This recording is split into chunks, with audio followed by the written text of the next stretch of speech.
تمام تعریفیں اللہ تعالیٰ جل مجدہ الکریم کے لیے، درود و سلام نبی اکرم نور مجسم شفیع معظم احمد مجتبیٰ جناب حضرت محمد مصطفیٰ صلی اللہ تعالیٰ علیہ وسلم کی ذات والا صفات کے لیے حمد و صلوات کے بعد، عزیز دوستو، بزرگوں اور بھائیوں، انسان کھائے پیے سوئے جاگے تو اس کے جسم کی ضروریات پوری ہوتی ہیں، لیکن جب وہ اللہ کا ذکر کرتا ہے، نماز پڑھتا ہے، دعا مانگتا ہے، استغفار پڑھتا ہے، درود و سلام کے گجرے پیش کرتا ہے، تو پھر اس کی روحانی ضروریات پوری ہوتی ہیں۔ آج جس زمانے میں ہم وقت گزار رہے ہیں، لوگوں کی جسمانی ضروریات پوری کرنے کے لیے، غذائی ضروریات پوری کرنے کے لیے بہت سارے بندوبست کیے جا رہے ہیں، لیکن جتنا لوگ اپنی ظاہری ضروریات میں خود کفیل ہوتے جا رہے ہیں، اتنا ہی زیادہ وہ روحانی طور پر کمزور ہوتے جا رہے ہیں۔ گھنٹوں بیٹھ کر گپ شپ کرنے والے لوگوں کے لیے تھوڑی دیر بھی ذکر الہی کرنا مشکل ہو جاتا ہے۔ لمبی چوڑی باتیں کرنے والے، لمبے چوڑے دلائل دینے والے لوگ اور سمجھدار لوگ اور سیانے لوگ عبادت کے معاملے میں سستی کرتے ہیں، عمل کے مسئلے میں کمزور ہو جاتے ہیں۔ تسبیحات کرنا، وظائف پڑھنا، درود و سلام پڑھنا، کم بولنا، سچی بات کرنا، صبر سے رہنا، شکر کو اپنانا، قناعت اختیار کرنا، حسد، بغض، عداوت سے بچنا، یہ لوگوں کے لیے مشکل ہو جاتا ہے۔ پھر اس کا نقصان یہ ہے کہ معاشرہ ایک عجیب سی بے سکونی اور بے قراری کا شکار ہے۔ جیب میں بہت زیادہ پیسے رکھنے والا، خوش شکل نظر آنے والا، پیٹ بھر کے روٹی کھانے والا شخص بھی ڈھونڈتا پھرتا ہے کہ آخر میں پریشان ہوں کیوں۔ آپ انسانیت کی تاریخ پڑھیں گے تو آپ کو معلوم ہوگا کہ انسان نے کبھی پتھر کی پوجا کی، کبھی معاذ اللہ چاند سورج کی، درختوں کی، بتوں کی پوجا کی۔ معاذ اللہ یہ غلط ڈائریکشن پہ تو چڑھ گیا، لیکن ایسا نہیں ہے کہ کوئی بندہ دنیا میں آیا ہو اور کسی کی اس نے عبادت نہ کی ہو۔ اس لیے کہ اللہ تبارک و تعالیٰ نے جس طرح ہمارے جسم میں کھانے کی طلب رکھی ہے، پینے کی طلب رکھی ہے، سونے کی طلب رکھی ہے، اسی طرح اللہ تعالیٰ نے عبادت کے لیے طلب رکھی ہے جسم میں۔ یہ تو ہوا کہ انسان گمراہ ہو گیا، غلط رستوں پہ چل نکلا، اس نے جھوٹے معبودوں کی طرف معاذ اللہ توجہ کر لی، لیکن وہ کسی نہ کسی کے سامنے جھکتا رہا، چونکہ اس کے وجود میں طلب تھی، شوق تھا اسے کہ وہ عبادت کرے۔ اللہ تبارک و تعالیٰ جب مسلمان کو توفیق دے اور اللہ کی بارگاہ کی جانب وہ رجوع کرے، تو پھر اس کا رویہ یہ ہونا چاہیے کہ اس کی توجہ ہو اللہ کی جانب۔ ہمارے ہاں تسبیحات پڑھ لی جاتی ہیں اگر کبھی موقع ملے، لیکن وہ خاص انہماک، وہ خاص شوق، وہ خاص ذوق اللہ تبارک و تعالیٰ کی عبادت کا، ایک ہوتا ہے نماز پڑھنا، ایک ہوتا ہے اہتمام کے ساتھ نماز پڑھنا، یعنی ذرا وقت پہ اٹھنا، ذرا صحیح کر کے وضو کرنا، ذرا شوق سے مصلی بچھانا۔ ایک ہوتا ہے تسبیح پڑھ لینا، اور ایک ہوتا ہے ذرا تھوڑا سا شوق کے ساتھ اللہ کو یاد کرنا۔ آپ کبھی جب میں نے آیہ کریمہ پڑھی، اس کی آپ شان نزول دیکھیں، نبی کریم صلی اللہ تعالیٰ علیہ وسلم کے کچھ صحابہ اللہ کی محبت کے شوق میں حضور کی بارگاہ میں حاضر ہوئے، اور انہوں نے آ کے عرض پتہ کیا کیا؟ عرض کرنے لگے، یا رسول اللہ صلی اللہ تعالیٰ علیہ وسلم، سالوں بیت گئے ہیں سجدے کرتے ہوئے، حضور سالوں بیت گئے ہیں تسبیح پڑھتے ہوئے، سالوں بیت گئے کہتے ہوئے کہ سبحان اللہ وہ پاک ہے، ہمیں سالوں بیت گئے یہ کہتے ہوئے کہ اللہ اکبر وہی سب سے بڑا ہے، سالوں بیت گئے کہتے ہوئے کہ الحمدللہ ساری تعریفیں اللہ کے لیے، سالوں بیت گئے اس کی تسبیح کرتے، تحلیل کرتے، تکبیر کہتے۔ حضور اب نہ ہمارا اپنے رب سے ملنے کو جی چاہتا ہے، کبھی اے حقیقت منتظر نظر آنا لباس مجاز میں، لاکھوں سجدے تڑپ رہے ہیں میری جبین نیاز میں۔ اور اقبال کہنے لگے کہ تیرے عشق کی انتہا چاہتا ہوں، تو میری سادگی دیکھ کیا چاہتا ہوں، میرا ذرا سا تو دل ہے مگر شوق اتنا، میں وہی لن ترانی سنا چاہتا ہوں۔ میرا بھی دل کرتا ہے کہ اللہ میں تجھے کہوں میں تجھے دیکھنا چاہتا ہوں جس طرح حضرت موسیٰ کلیم علیہ السلام نے کہا تھا، اور تو مجھے کہے کہ لن ترانی، تو نہیں دیکھ سکتا، ذرا سا تو دل ہے مگر شوق اتنا، میں بھی وہی لن ترانی سنا چاہتا ہوں۔ پھر کہنے لگے بھری بزم میں راز کی بات کہہ دی، بڑا بے ادب ہوں سزا چاہتا ہوں۔ دیکھو سب لوگوں کے بیچ ہی میں نے یہ کہہ دیا۔ میرے عزیز صحابہ نا شوق میں، کتنے سارے لوگ ہیں آپ، کتنی ماشاءاللہ بڑی تعداد میں آپ آئیں، ہم بھی کبھی اس شوق میں گئے ہیں کہ ہمارے رب کو دیکھنے کو دل چاہتا ہے، ہمارا جی چاہے وہ کبھی ہمیں ملے، ہم کبھی اس کی زیارت کریں، اس کی بارگاہ کرم میں ہم حاضر ہوں۔ صحابہ نے عرض کیا یا رسول اللہ صلی اللہ تعالی وسلم ہمارا رب کہاں ہے؟ ہمارا نا اپنے رب کو دیکھنے کو جی چاہتا ہے۔ جب صحابہ نے یہ عرض کیا تو اللہ نے قرآن مجید نازل کیا، فرمایا وَإِذَا سَأَلَكَ عِبَادِي عَنِّي فَإِنِّي قَرِيبٌ، محبوب جب میرے بندے آپ کی بارگاہ میں آ کے میرے بارے میں پوچھے نا تو ان سے کہہ دینا میں ان کے قریب ہی ہوں، قریب ہی ہوں۔ دلیل کیا ہے؟ آئی اذا دان، یہ جب بھی مجھ سے دعا مانگیں گے میں ان کی دعاؤں کو قبول فرماؤں گا، میں ان کے قریب ہوں، میں ان کے قریب ہوں۔ یہ جب بھی دعا مانگیں گے نا میں قبول کروں گا، میں ان کے قریب ہوں۔ اللہ تبارک و تعالیٰ کے بندے اللہ سے محبت کرتے، اللہ کی بارگاہ میں جھکتے، اس کو اپنے دکھ سناتے، اس کے پیارے محبوب صلی اللہ تعالیٰ علیہ وسلم کا وسیلہ لے کے اس کے حضور حاضر ہو جاتے، پیشانیاں سجدوں سے روشن ہوتی۔ ہم نہ ہر چیز کے لیے وقت نکالتے ہیں، ہر چیز کے لیے، لیکن عبادت کے لیے وقت نہیں نکالتے۔ ہر شے آباد ہے، ہر شے، ہماری فیس بک بھی آباد ہے، واٹس ایپ بھی آباد ہے، ہمارے ٹویٹر بھی آباد ہیں، ہماری ہر چیز آباد ہے۔ سب سے کم آباد ہمارا مصلی رہ گیا ہے، سب سے کم۔ وہ لوگ اب ڈھونڈنے سے ملتے ہیں جن کی بغل میں مصلی ہوتا تھا۔ میرے بھائی آپ کتنا کو دنیا کے پیچھے بھاگو گے تھکا دے گی، کتنا دولت کے پیچھے بھاگو گے تھکا دے۔ آپ جب اپنی زندگی میں جمع تفریق کرو گے نا تو مرتے وقت احساس ہوگا کہ سارا کچھ تو لوگوں کے لیے کیا، اپنے لیے تو کر ہی کچھ نہیں سکے۔ اور ہم عبادت کے معاملے میں بہانے بازی بھی کرتے ہیں۔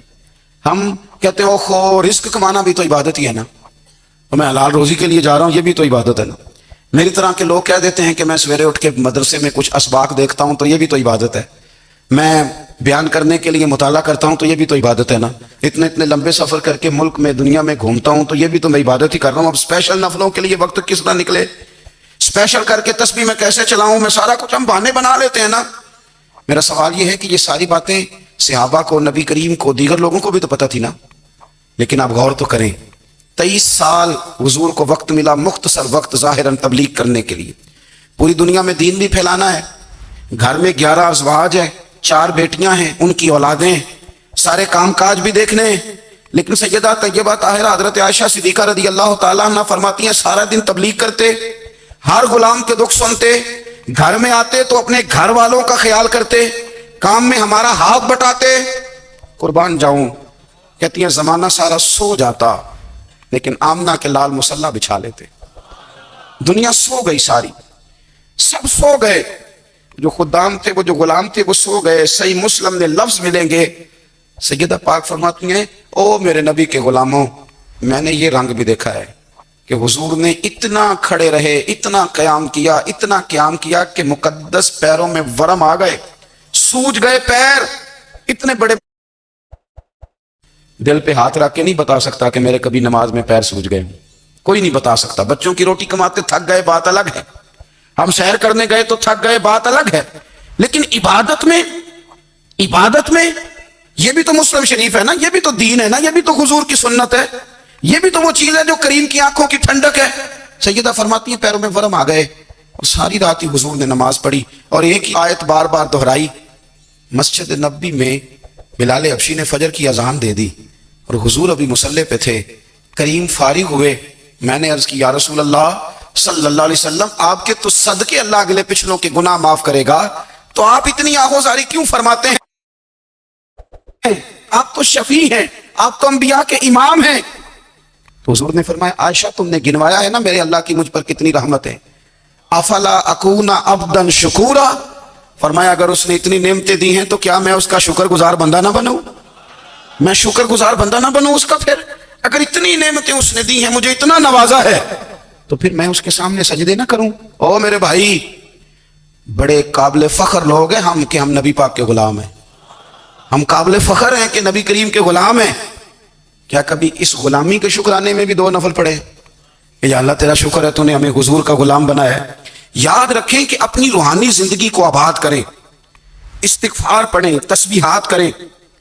حضرت عبداللہ ابن عمر رضی اللہ تعالیٰ عنہ حضرت عمر کے صاحبزادے ہیں، مکہ مکرمہ میں ان کی قبر ہے. میں نے جب انہیں پڑھا تو مجھے ان سے بڑا پیار ہو گیا. لیکن آپ کو پتہ ہے وہاں جا کے کسی شخص کا مزار تلاش کرنا یا پوچھنا ایک مشکل کام ہوتا ہے. تو ایک دفعہ میں مکہ شریف میں حاضر تھا تو ایک گاڑی والا ڈرائیور مجھے کہنے لگا کہ مولانا میں آپ کو جانتا ہوں، مجھے آپ سے محبت ہے، ایک بات بتاؤں آپ کو. میں نے کہا بتاؤ. کہنے لگے حضرت عبداللہ ابن عمر کی قبر دیکھنی ہے. میں نے کہا یہ تو نہیں کہہ رہا، یہ کسی نے بندوبست کرایا ہے، یہ اللہ نے تیرے دل میں بات ڈالی ہے، یہ ہو گیا تو لے چل مجھے. حضرت عبداللہ ابن عمر کو نبی پاک نے فرمایا تھا راجل صالح، یہ نیک بندہ ہے، یہ متقی آدمی. حضرت عبداللہ ابن عمر رضی اللہ تعالیٰ عنہ سیدنا فاروق اعظم رضی اللہ تعالیٰ عنہ کے صاحبزادے ہیں اور ان کی ہمشیرہ سیدہ حفصہ رضی اللہ تعالیٰ عنہ حضور کی زوجہ محترمہ. ایک دن اپنی ہمشیرہ سے کہنے لگے کہ نبی کریم صلی اللہ تعالیٰ علیہ وسلم گھر میں آئے نا، اور اگر حضور غم امت میں پریشان نہ ہوں، طبیعت کو حشاش بشاش دیکھو، تو ذرا پوچھنا تو صحیح حضور کا میرے بارے میں کیا خیال ہے. پوچھنا تو صحیح کہ کریم کی بارگاہ میں میرا کیا مقام ہے، میرے بارے میں حضور کیا فرماتے ہیں. اب بہن کو کام بتائے اور بتائے بھی بھائی، اور پھر بہن وہ کام نہ کرے، یہ تاریخ میں ہوتا نہیں. حضرت عمر فاروق رضی اللہ تعالیٰ عنہ کی صاحبزادی ام المومنین رضی اللہ تعالیٰ عنہ فرماتی ہیں کہ میں تو بس منتظر تھی. انہوں نے تو کہا تھا نا کہ اگر تم حشاش بشاش دیکھو تو بات کرنا، لیکن حضور تشریف لائے، میری باری تھی، میرے گھر تشریف لائے، کھانا پیش کیا تو فوراً میں نے عرض کی حضور ایک بات پوچھنی تھی. حضور نے فرمایا پوچھئے. میں نے عرض کی حضور میرے بھائی عبداللہ ابن عمر کے بارے میں آپ کا کیا خیال ہے؟ نوجوانوں میری بات پہ غور کرنا، میرے بھائی کے بارے میں آپ کا کیا خیال ہے؟ تو نبی کریم صلی اللہ تعالیٰ علیہ وآلہ وسلم نے میری طرف دیکھا اور پھر حضور زیر لب تھوڑا مسکرائے. اور بریلی کے امام کہتے ہیں کہ حضور مسکرا دیتے تھے نا تو جو بڑا دکھی ہوتا تھا وہ بھی ہنس پڑتا تھا. اب سوال پیدا ہوتا تھا کہ پھر تو اس مسکراہٹ کے لیے انتظار کرنا پڑتا ہوگا کئی مہینے کہ حضور مسکرائیں تو رونے والے ہنسیں. تو اعلیٰ حضرت فرماتے ہیں نہیں، انتظار نہیں کرنا پڑتا، یہ مسکراتے رہنا تو حضور کی عادت ہے. جس کی تسکین سے روتے ہوئے ہنس پڑے اس تبسم کی عادت پہ لاکھوں سلام. یعنی یہ تو عادت ہے حضور کی مسکراتے رہنا، اس کے لیے انتظار نہیں کرنا پڑتا. بھائیو آپ خیال رکھیں گے، غور کریں گے. حضرت عبداللہ ابن عمر رضی اللہ تعالیٰ عنہ کے بارے میں پوچھا تو سیدہ فرماتی ہیں کہ نبی کریم صلی اللہ تعالیٰ علیہ وسلم نہ زیر لب مسکرائے اور فرمائے حفصہ تیرا بھائی ہے تو اچھا، لیکن میں نے سنا ہے کہ عشاء کی نماز پڑھتا ہے تو فجر تک سویا ہی رہتا ہے. او نوجوانوں، 10 بجے تک سونے کی بات نہیں ہوئی، 9 بجے تک سونے کی بات نہیں ہوئی، 11 بجے اٹھنے کی بات نہیں. حضور فرمانے لگے میں نے سنا ہے کہ عشاء کی نماز پڑھ کے سو جاتا ہے اور فجر تک سویا ہی رہتا ہے. اسے چاہیے کہ تہجد کے وقت اٹھا کرے، اللہ کی بارگاہ میں حاضر ہوا کرے، آہوزاری کرے، سجدے کرے، عبادت کرے. اٹھتا ہے اور فجر میں جا کے اٹھتا ہے. حضرت جناب حفصہ رضی اللہ تعالیٰ عنہ کہتی ہے میں نے جناب عبداللہ ابن عمر کو پیغام دیا اور میں نے کہا میرے جوان بھائی سن. نبی پاک نے فرمایا ہے تو اچھا پر تہجد میں نہیں اٹھتا، نفل نہیں پڑھتا. او میری ملت کے جوانوں، مزہ نہیں آ جاتا جب ساری دنیا سوئی ہو، ساری دنیا، اور بستر بھی گرم ہو اور نیند بھی پورا غلبہ کر رہی ہو، اور اچانک گھنٹی بجے دماغ میں، آنکھ کھلے، گھڑی پہ نظر پڑے، 3:30 4 بجے کا پیغام گھڑی بتائے، اور کوئی چڑھتی جوانی والا اٹھ کے وضو کرے، اور جب وہ مصلی کھول کے بچھائے تو مدینے والے محبوب کہتے ہیں کہ ہر نماز پہ رب ثواب دیتا ہے، اور جو اٹھ کے تہجد کی نماز پڑھے اسے دیکھ کے تو رب مسکراتا ہے. جو اس کی شان کے لائق ہے، جو اس کی شان کے لائق، وہ مسکراتا ہے، خوش ہوتا ہے کہ میرا بندہ تہجد میں اٹھ گیا، وہ مسکراتا ہے. کاش ہماری صبحیں کبھی اپنے مالک کے نام ہو جائیں. کاش کے صبح حضرت ابو الحسن رحمۃ اللہ تعالیٰ علیہ حضرت معاذ ابن جبل رضی اللہ تعالیٰ عنہ کے پاس بیٹھا کرتے تھے. فرماتے ہیں ان سے جو پیار بڑھا تو پھر میرا مصلی سے بھی بڑھ گیا. تابعی ہیں، فرماتے ہیں صحابی رسول سے محبت ہوئی تو ذکر سے بھی ہو گئی، پھر درود شریف سے بھی ہو گئی. محبت ان سے بڑھی تو پھر اللہ نے مسجد کا پیار بھی بڑھا دیا. آپ فرماتے ہیں کہ میری ہر وقت طبیعت چاہتی تھی کہ بس اللہ اللہ کروں، بس اللہ اللہ کروں، بس نا میں ذرا تھوڑی جان چھڑاؤں لوگوں سے، کو 10 منٹ ملے تو میں کچھ 4 نفل پڑھ لوں، میں تھوڑا سا نا بچوں لوگوں سے، اور مجھے تسبیح ملے تو میں نا کچھ 400-500 دفعہ استغفار پڑھوں، سبحان اللہ، الحمدللہ، اللہ اکبر، لا حول ولا قوت الا باللہ، میں نا تسبیحات پڑھوں۔ فرماتے ہیں کہ بچے تھے گھر میں 6-7، غربت تھی، کام ملتا کوئی نہیں تھا، اور میں کام چور نہیں تھا، کام ڈھونڈتا تھا، پر اللہ کی قدرت کے کام نہیں ملتا تھا۔ فرماتے ہیں کہ میں نے ایک دن اپنی اہلیہ سے کہا کہ آج میں پھر جاتا ہوں کام ڈھونڈنے، تو میری بیوی بڑی فرما بردار تھی، پر اس دن نہ غربت کے ہاتھوں تنگ آ کے کہنے لگی آج نانا کوئی تو چیز لے کے آیا، تو مجھ سے بچوں کی بھوک نہیں دیکھی جاتی، یہ سب روگاں دا روگ محمد جس دا نام غریبی، کنڈ بلا کے لنگ جاندے نہیں دوست یار قریبی، آج نہ کچھ لے کے آیا تو میں بچے لے کے چلی جاؤں گی۔ شیخ فرماتے ہیں کہ میں بڑا پریشان گھر سے نکلا، پر میں نے صبح سے لے کے زور تک کام ڈھونڈا، کام ملا کوئی نہیں، تو میرے دل میں خیال آیا چلو کام نہیں ملتا تو اللہ اللہ تو کرے نا، چلو بندوں کی مزدوری نہیں ملتی تو رب کریم کی عبادت ہی کرتے ہیں۔ فرماتے ہیں کہ میں نے نا فرات کے پانی سے وضو کیا، نہر کے، شدید دھوپ تھی، ساتھ ریت تھی اور ریت تپ رہی تھی، میں نے اپنا رومال وہیں مصلی کے طور پر بچھا لیا، اور فرماتے ہیں کہ زور سے لے کر عصر تک نماز پڑھی، دھوپ بھی پورے زور پہ، پر میرے سجدے کا ذوق بھی پورے زور پہ۔ فرماتے ہیں سورج بھی چمک رہا ہے اور رب کی عبادت کا ذوق بھی پورے زور پہ، میں سجدہ کروں تو پھر میرا اٹھانے کو جی نہ چاہے۔ میرے استاد لکھا کرتے تھے، یہ ان کا شعر ہے، وہ کہا کرتے تھے مجھے سوز دے، مجھے ساز دے، اور مجھے نیم شب کا نیاز دے، دم سجدہ خود کو میں توڑ دوں، مجھے ایسا ذوق نماز دے، اور میں تیری بہار کا پھول ہوں، میں کھلا بھی ہوں تو تیرے لیے، مجھے میری شاخ سے توڑ لے، مجھے اپنی زلف کا ناز دے۔ بھائی فرماتے ہیں کہ عصر تک میں نے نفل پڑھے، دل ڈھلنے لگا، عصر کی نماز پڑھی اور میں وہاں سے چلا۔ اب میں جب نکلنے لگا تو دل میں خیال آیا کہ چھوٹی چھوٹی دیواریں ہیں گھر کی، بغیر کچھ لیے جاؤں گا تو بیوی دور سے دیکھے گی تو شور کرے گی کہ پھر خالی ہاتھ آ گیا ہے۔ کہتے میں نے اپنے اسی رومال میں جس پہ میں نے نماز پڑھی تھی نا، رومال میں کیا عقیدے پنجابی جسافہ کہتے ہیں، اسی میں نا میں نے کچھ ریت بھر لی کہ وہ دور سے دیکھے گی تو سمجھے گی کچھ لے کے آیا ہے، چلو جا کے اسے بتا دوں گا کہ آج پھر مزدوری نہیں ملی۔ کہتے ہیں وہ ریت لے کر جب میں گھر میں گیا تو پہلے بیوی دروازے پہ کھڑی ہوتی تھی، پوچھتی تھی خالی ہاتھ آ گئے ہو؟ آج میں نے دیکھا تو ہے ہی کوئی نہیں۔ فرماتے ہیں میں اندر داخل ہوا، سلام لیے، کونے میں میں نے وہ رومال رکھ دیا اور میں نے آواز دی کہ بھلی مانس کہاں ہو؟ تو وہ کہنے لگی آپ منہ ہاتھ دھو لیں، میں روٹی لے کے آئی۔ میں نے کہا روٹی کہاں سے آ گئی؟ یہاں تو کئی دنوں کے فاقے، تو کئی دنوں کی غربت ہے، یہاں تو اس گھر میں تو فقیری ہے۔ فرماتے ہیں کہ وہ روٹی لے کے آئی اور اس وقت کی جو موجودہ نعمتیں تھیں، سمجھ لیں سلاد، اچار، ہر چیز ساتھ لائی۔ میں نے کہا کہ بچے کہاں گئے؟ کہنے لگی وہ کھانا کھا کے کھیلنے گئے، آپ کھانا کھا لیں آ جاتے۔ کھانا اس نے چن دیا۔ میں نے حیرت انگیز لہجے میں ساری نعمتیں اپنے دسترخوان پہ دیکھ کر کے بیوی سے پوچھا یہ کہاں سے آیا کھانا؟ بچوں کو تو نے کہاں سے کھانا کھلایا؟ یہ سارا کچھ کیسا ہے؟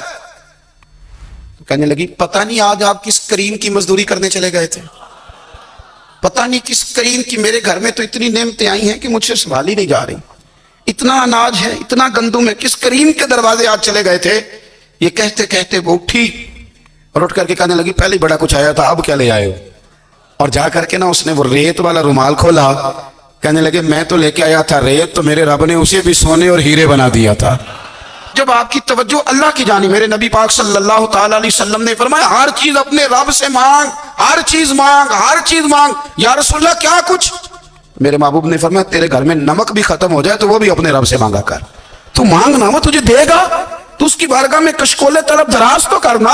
اور ترمذی شریف میں عجیب لفظ ہے، رسول کائنات نے فرمایا، رب کریم فرماتا ہے جب میرا بندہ ہاتھ اٹھاتا ہے نا تو مجھے حیا آتی ہے کہ میں خالی کیسے لوٹا دوں اس کے، اتنے بڑے بادشاہ کی بارگاہ میں۔ او بھائی لوگوں سے عزتیں تلاش کرتے ہو تو وہ کیا تمہیں عزت دیں گے؟ وہ تو کل اچھا کہتے ہیں پرسوں برا کہنے لگ جاتے ہیں۔ لوگوں کے سامنے گڈ بک میں آنا چاہو گے تو وہ تو سویرے تمہارے بارے میں کچھ کہیں گے، شام کچھ اور کہیں گے۔ اپنی روحانی زندگی آباد کریں، اپنے مصلے کو وقت دیں، اور دنیا سے چھپ کر اس موبائل کو بند کر کے اور اپنے آپ سے بھی چھپ کے اور تنہا ہو کے چھپا کے سارا کچھ اپنے آنسو اپنے رب کی بارگاہ میں پیش کریں، اس کے حضور حاضری دیں۔ سنو نا ترمذی کی حدیث اور اسے یاد رکھنا، نبی پاک علیہ السلام نے فرمایا اپنے دکھ لوگوں کے سامنے نہ بیان کرنا، سیٹھوں نوابوں کو نہ بتاتے پھرنا، دنیا داروں کے سامنے جا کے نہ رونا کہ میں تکلیف میں ہوں، اور میں اگر دنیا داروں کو دکھ بتاؤ گے رب تمہیں کبھی غنی نہیں کرے گا۔ اور لوگ ہیں کہ الٹا مذاق اڑائیں گے آپ کی، جس سے بڑی پکی یاری ہے نا، پکی، وہ تب تک پکی ہے جب تک آپ نے 50,000 مانگا نہیں، اور جس وقت آپ نے کہہ دیا کہ میں مجبور ہوں میری مدد کر، تو پھر ختم ہو گئی دوستی۔ لوگوں کی تعلقات آپ کے ساتھ تب تک ہیں جب تک آپ ان سے کوئی ضرورت وابستہ نہیں کرتے۔ کریم محبوب فرمانے لگے بندوں کے سامنے دکھ نہ بیان کرنا، اللہ تجھے کبھی غنی نہیں کرے گا، تو اپنے دکھ اپنے رب کو بتا، تو دعائیں مانگ، تو اس کی بارگاہ میں حاضر ہو، تو اس کے حضور عرض کر۔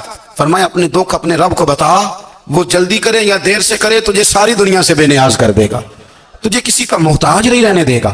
اپنے مسلح کو، اپنی دعاؤں، ایک بزرگ فرماتے ہیں میں نے دعا مانگنے کا طریقہ اپنی بیوی سے سیکھا۔ دعا مانگنے کا طریقہ اپنی، سیکھنے والے تو اپنے بچوں سے بھی سیکھ لیتے ہیں، سیکھنے والے تو ہر ایک سے سیکھتے ہیں۔ وہ کہتے ہیں میں نے دعا مانگنے کا سلیقہ اپنی بیوی سے سیکھا ہے۔ حضرت وہ کس طرح؟ فرمانے لگے میری بیوی نے نا مجھے کوئی کام بتایا، کچھ پیسوں کی ضرورت کے لیے کہا، تو میں نے اسے کہا کہ بھئی ابھی میرے پاس نہیں ہے، کچھ دنوں میں آتے ہیں تو میں دے دوں گا۔ عورتوں کی عادت ہوتی ہے وہ بار بار یاد کراتی ہیں، 2-4 دنوں کے بعد پھر اس نے کہا حضرت وہ میں نے کہا تھا کچھ پیسے، میں نے اسے کہا کہ ابھی میرے پاس نہیں ہے، کچھ دنوں میں ملتے ہیں تو میں تمہیں دے دوں گا۔ اس نے کچھ دنوں کے بعد پھر کہا حضور وہ میں نے کچھ پیسے کہے تھے۔ فرماتے میں نے ڈانٹ دیا، میں نے کہا کہ کیا تو روز مجھے شرمندہ کرتی ہے، کہا نا میرے پاس نہیں ہے، ہوں گے تو دے دوں گا، تو روز یاد کراتی ہے۔ فرماتے ہیں اس نے پہلے تو میری ڈانٹ کو سہا، پھر میرے سخت جملوں نے اس کی آنکھوں میں آنسو پیدا کر دیے، پھر اس نے اپنے آنچل میں اپنے اس دکھ کو سمیٹا، اور پھر اس نے ایک جملہ کہا تو میں رو پڑا، اور مجھے اپنے رب سے مانگنے کا طریقہ آ گیا۔ مجھے کہنے لگی حضرت جی آپ نے ڈانٹ دیا میں نے سہ لیا، پر آپ ہی میرے شوہر ہیں، بتائیں نا آپ سے نہ کہوں تو میں کس سے جا کے کہوں۔ فرماتے ہیں میں رو پڑا، اور میں کھل کے رویا، اور میں تڑپ کے رویا، اور پھر میری سسکیاں بند گئیں۔ تو مجھے کہنے لگی آپ کو کیا ہوا؟ میں نے کہا مجھے بھی دعا مانگنی آ گئی ہے، جب میں اسے کہوں گا نا اللہ تو ہی میرا رب ہے، میں تجھ سے نہ کہوں تو میں کس سے جا کے کہوں؟ میں کیوں کسی بندے سے سوال کروں؟ میں کیوں کسی دنیا دار سے کہوں؟ میں تیرے بندوں کا، نیک بندوں کا وسیلہ لے کے، تیرے محبوب کی غلامی لے کے تیری بارگاہ میں آیا، تجھ سے نہ مانگوں تو کس سے مانگوں؟ سمجھ آ گئی ہے جب میں اس رنگ میں مانگوں گا تو پھر رب میرے اوپر بڑا ہی فضل فرمائے گا، وہ میرے اوپر بڑی رحمت کرے گا، وہ میرے لیے آسانیاں کرے۔ عزیز دوستو ہم اس طرح کرنے لگ گئے ہیں کہ ہم نے نا اپنے تعلقات پر اعتماد کرنا شروع کر دیا ہے۔ میرے تعلقات بہت ہیں، ہم نے اپنی دولت پر اعتماد کرنا شروع کر دیا، میرے پاس دولت بہت ہے، ہم نے اپنے علم پر، اپنی شہرت پر اعتماد کرنا شروع کر دیا ہے کہ میرے پاس فلاں چیز بہت ہے۔ یاد رکھنا جب بے نیاز اپنی صفت بے نیازی دکھاتا ہے تو بڑی بڑی دولتوں والے مجبور نظر آتے ہیں۔ بھائیو جب انسان کا رشتہ اپنے مالک کے ساتھ ہوتا ہے پھر تو غم بھی کچھ نہیں کہتے، پریشانیاں بھی کچھ نہیں کہتی، پھر تو زندگی صبر والی، پھر تو زندگی توکل والی، پھر تو زندگی بھروسے والی، پھر انسان اپنے آپ کو رسوا نہیں کرتا، دنیا داروں سے امیدیں اس کی ختم ہو جاتی، امیدیں اللہ رسول سے لگا لیتا ہے، مضبوط ہو جاتا ہے، مضبوط طاقتور ہو جاتا ہے، خوددار ہو جاتا ہے، باوقار باعزت ہو جاتا ہے۔ حضرت بہلول دانا رحمۃ اللہ علیہ بیٹھے تھے تو ہارون رشید حج کر کے آ رہا تھا، تو رستے میں حضرت شیخ سے ملاقات ہو گئی، تو السلام علیکم کے بعد کہنے لگا حضور کوئی حکم ہو تو بتائیے گا۔ تو حضرت بہلول دانا فرمانے لگے تیرا رب کون ہے؟ اس نے کہا اللہ۔ تو فرمایا میرا کون ہے؟ کہا اللہ۔ فرمانے لگے تو بڑا ہی بیوقوف ہے، کیا تو یہ سمجھتا ہے کہ رب ہارون رشید کو تو دے گا اور بہلول دانا کو بھول جائے گا؟ تیرا بھی وہی رب ہے، میرا بھی وہی رب ہے، اس نے اگر تجھے دے کے آزمایا ہے تو ہو سکتا ہے مجھے نہ دے کے آزما رہا ہو، جب اس کی حکمت کے تقاضے ہوں گے تو عطا کرے گا اور دے گا، تو جا اپنا کام کر۔ بھائی اپنی روحانی زندگی، اپنی عبادات، اپنے وظائف، اپنے روزمرہ کے معاملات، اپنی دعائیں، اپنا استغفار، دیکھو کوئی مشکل کام تو نہیں، 2 رکوع ہیں سورہ واقعہ کی اگر رات کو پڑھ لی جائے تو۔ میں کس طرح یہ بات بیان کروں کہ تعویذ بانٹنا آسان ہے اور وظیفہ بتانا مشکل ہے؟ سارا دن تعویذ بانٹیں تو لوگ لینے کو تیار ہیں، اور اگر آپ وظیفہ بتائیں تو کہتے ہیں تو مشکل کام ہے۔ او خدا کے بندے، اگر آپ کا تعلق قرآن پاک کے ساتھ مضبوط ہو، قرآن پاک کے ساتھ اگر آپ کا رشتہ ہو، لوگ سفارشیں ڈھونڈتے ہیں نا دنیا میں، کوئی تعلق مل جائے تو میرا کام ہو جائے، دنیا میں اتنا مشکل معاملہ ہے، آخرت میں مجھے بتائیے گا کتنا مشکل معاملہ ہوگا۔ میرے نبی پاک صلی اللہ تعالیٰ علیہ وسلم نے فرمایا جو لوگ سورہ ملک پڑھا کرتے تھے نا، سورہ ملک، یہ سورت ملک قیامت میں ان کی سفارش کرے گی، اور اس طرح کرے گی کہ کہے گی اے اللہ یہاں اس بندے کو جنت میں داخل کر دے یا مجھے قرآن پاک سے علیحدہ کر دے. تو رب فرمائے گا جا اس کا دامن تھام کے اسے جنت تک پہنچایا. آپ بات کو سمجھیں, جب آپ کے تعلقات اپنے معاملات کے ساتھ مضبوط ہوں گے, یہ نبی کریم نے وعدہ کیا ہے کہ تو سورت واقعہ پڑھ تیرے گھر میں فاقہ نہیں آئے گا. حضرت عبداللہ ابن مسعود رضی اللہ تعالیٰ عنہ بیمار تھے تو حضرت عثمان غنی رضی اللہ تعالیٰ عنہ تیمارداری کے لیے تشریف لے گئے اور جا کر کے کہا کہ آپ بڑے بیمار ہیں, آپ کی بیٹیاں زیادہ ہیں, میں چاہتا ہوں کہ خزانے میں سے کچھ مدد کروں. تو سیدنا عبداللہ ابن مسعود رضی اللہ تعالیٰ عنہ اٹھ کے بیٹھ گئے اور کہنے لگے امیر المومنین اللہ آپ کو میری طرف سے, میری بیٹیوں کی طرف سے بہتر صلہ دے. میری بیٹیوں کو کسی خزانے کی ضرورت نہیں, میں نے انہیں خزانہ دے دیا ہے. کہا جناب آپ نے کون سا خزانہ دیا ہے, میں آپ کے مالی معاملات کو جانتا ہوں. تو فرمانے لگے امیر المومنین میرے نبی کریم نے فرمایا ہے جو سورت واقعہ پڑھے اسے کبھی فاقہ نہیں آتا, میں نے بیٹیوں کو یاد کرا دی ہے, یہ خزانہ میں نے انہیں دے دیا ہے. وہ سارے والدین سنیں جو بیٹیوں کے لیے پریشان رہتے ہیں. حضرت عبداللہ ابن مسعود نصیحت کر رہے ہیں, فرمانے لگے میں نے سورت واقعہ یاد بھی کرا دی ہے, پڑھنے کی عادت بھی ڈال دی ہے. حضور نے فرمایا ہے جو سورت واقعہ پڑھے اسے فاقہ نہیں آتا. کہنے لگے چاند تو اپنی جگہ چھوڑ سکتا ہے, سورج گر سکتا ہے, تارے ٹوٹ سکتے ہیں, پر مدینے والے رسول کی بات غلط نہیں ہو سکتی. حضور نے فرمایا فاقہ نہیں آئے گا تو انشاءاللہ کبھی بھی نہیں آئے گا. کرنے کا کام یہ ہے کہ ہم اپنی معاملات, اپنی عبادات, اپنی دعائیں, کبھی 10 منٹ عادت ہو جائے نا دعا مانگنے کی علیحدہ سے رات کو. حضور نے فرمایا جو فرض نماز کے بعد دعا مانگے اللہ اس کی قبول کر لیتا ہے. نبی پاک صلی اللہ تعالی علیہ وسلم نے فرمایا اللہ مسافر کی دعا قبول فرماتا ہے. حضور نے فرمایا اللہ مظلوم کی دعا قبول فرماتا ہے. حضور نے فرمایا بیمار سے دعا کراؤ اللہ اس کی دعا قبول فرماتا ہے. میرے نبی پاک نے فرمایا ماں باپ جب بھی اولاد کے لیے ہاتھ اٹھائیں, ویسے تو بلے شاہ تو آسمانی اڑ دیا ہی پھڑ دیں, جہاں گھر بیٹھا انہوں پڑھے ہی نہیں. حضور فرمانے لگے ماں باپ جب بھی اولاد کے لیے دعا فرمائیں اللہ ان کی دعا کو قبول کرتا ہے. آپ اپنا تعلق بنائیں دعا کے ساتھ, عبادت کے ساتھ, مصلی کے ساتھ رشتہ بنائیں, استغفار پڑھیں. صلاح الدین ایوبی صلیبی جنگوں میں تھے, رات کو مسجد اقصی میں نماز پڑھی تو پریشان تھے. ایک بزرگ سے ملاقات ہوئی تو وہ کہنے لگے کہ آپ بڑے پریشان ہیں. کہنے لگے حضور پریشان اس لیے ہوں کہ پہلے ہی مسلمان کمزور ہے, اب میں نے سنا ہے دشمن کا ایک بحری بیڑا وہ جنگی سامان سے بھرا ہوا آ رہا ہے, تو اب ان کے پاس اور تلواریں اور نیزے آ جائیں گے, مسلمانوں کے پاس پہلے ہی وسائل کی کمی ہے, پریشان ہوں کس طرح کر کے مقابلہ کریں گے. یہ بات کہتے ہی صلاح الدین ایوبی نے بزرگوں سے کہا حضور آپ بھی دعا کرنا, دعا کی بڑی طاقت ہے. میرے نبی پاک نے فرمایا دعا مومن کا ہتھیار ہے, دعا مومن کا. حضور نے فرمایا تقدیر کو سوائے دعا کے کوئی چیز نہیں بدل سکتی. دعا مومن کا ہتھیار ہے, یہ کافر کے پاس کوئی نہیں, یہ ہتھیار ہے مومن کا. اللہ کرے آپ کو سمجھ آئے. پھر سنیں کئی بار کیا چکا ہوں, یہ ہتھیار ہے. کافر کے مقابلے میں جو تیرے پاس سب سے بڑا ہتھیار ہے وہ دعا ہے. دعائیں کرانی چھوڑ دی, کرنی چھوڑ دی, لینی چھوڑ دی. حضرت سیدنا انس بن مالک رضی اللہ تعالیٰ عنہ فرمایا کرتے تھے میں نے وہ رنگ دیکھا ہے جب حضور دعا مانگتے تھے اور حضور کی مقدس آنکھوں میں آنسو بھی ساتھ ہی بہا کرتے تھے, میں نے وہ انداز دیکھا ہے. تو صلاح الدین ایوبی بزرگ سے کہنے لگے آپ بھی دعا کیجیے, اور خود رونے لگے اور سر سجدے میں رکھ کے رونے لگے, اور عشاء سے لے کر فجر تک روئے, خوب روئے. صبح وہ بزرگ آئے تو صلاح الدین ایوبی کا خوبصورت اور ہنستا ہوا چہرہ دیکھا. کہنے لگے آپ بڑے خوش ہیں, رات تو میں نے بڑے روتے ہوئے دیکھا تھا. تو کہنے لگے حضور وہ جو بحری بیڑا آ رہا تھا نا وہ پانی میں ڈوب گیا ہے, اب وہ نہیں آ رہا, ابھی خبر آئی ہے تو میں بڑا خوش ہوں. بزرگ کہنے لگے اٹھ سینے سے لگ, اور سن ایک بات, وہ بحری بیڑا پانی میں نہیں ڈوبا, وہ تیرے آنسوؤں میں ڈوب گیا ہے. وہ جو تو رات رویا ہے نا رب کریم کی بارگاہ میں تو وہ ڈوب گیا ہے. بھائی اپنا مصلی کا, عبادت کا, وظائف کا, اللہ اللہ کا سلسلہ اس کو مضبوط کرے, اپنی دعاؤں کے تعلق کو مضبوط کرے. دعائیں بڑے انقلاب برپا کر دیتی ہیں. ہم تھوڑے تھوڑے نا جب سے خشک ہوئے ہیں نا, خشک, اور میری تو جماعت ہی صوفیاء کی جماعت تھی, ہم تو داتا علی اجمیری کی جماعت سے, ہم تو خواجہ اجمیری کی جماعت سے, ہم تو شیخ احمد فاروق سرہندی کی جماعت سے, ہم تو صوفیاء کی جماعت. ہماری جماعت نے بھی وہ تعلق جو ہمارے بزرگوں نے بنایا تھا. بزرگ اللہ کے قریب کیسے جاتا ہے؟ ہمارے یہاں نا بہت سارے لوگ کہتے ہیں جی نظر ہو گئی تو کام ہو گیا. بھائی جو بخاری مسلم میں طریقہ ہے نا اللہ کا قرب پانے کا وہ تو نفل ہے. نبی کریم علیہ الصلوۃ والسلام نے فرمایا بندہ نفلوں کے ذریعے رب کے قریب جاتا ہے, اور اتنا قریب جاتا ہے کہ پھر اللہ اس کی زبان بن جاتا ہے, اللہ اس کی آنکھیں بن جاتا ہے, کان بن جاتا ہے, ہاتھ اور پیر بن جاتا ہے. تو یہ تو عبادت ہے, یہ تو اللہ کی بارگاہ کی حاضری ہے جو آپ کو اللہ کے قریب کرے گی. تو اپنے نماز کو اہمیت دے کے ادا کریں، نمازیں موبائل بند کر کے ادا کریں۔ لیکن نا کچھ لوگ کہتے ہیں مجھے ٹائم نہیں ملتا نماز کا، تو میں کہتا ہوں یہ آپ نے بڑی جرت کی بات کی ہے۔ مجھے کو میرا پیر بھائی کہا جانا میرے پاس ٹائم نہیں آپ کو ملنے کا، تو میں کہتا ہوں آج کے بعد آنا ہی نہ۔ میں تو کیا سمجھتا ہے تو بہت بڑا آدمی ہے، تیرے پاس ٹائم نہیں اور ہمیں ملنے کا ٹائم، موج کر۔ تو آپ نے اللہ رسول کو کہہ دیا ٹائم نہیں، اور عجیب فلسفہ ہے نا۔ کہا جائے نماز پڑھنے آؤ تو کہتے ہیں کپڑے ٹھیک نہیں، اور کہا جائے کہ آؤ ذرا دعوت پہ چلے تو کہتے ہیں 1 منٹ ٹھہر میں کپڑے بدل کے آیا۔ نماز کے لیے کہا تو کہتا ٹھیک نہیں، دعوت کے لیے کہا تو کہتا میں ذرا تیاری کر لوں، یوں جانا مناسب نہیں۔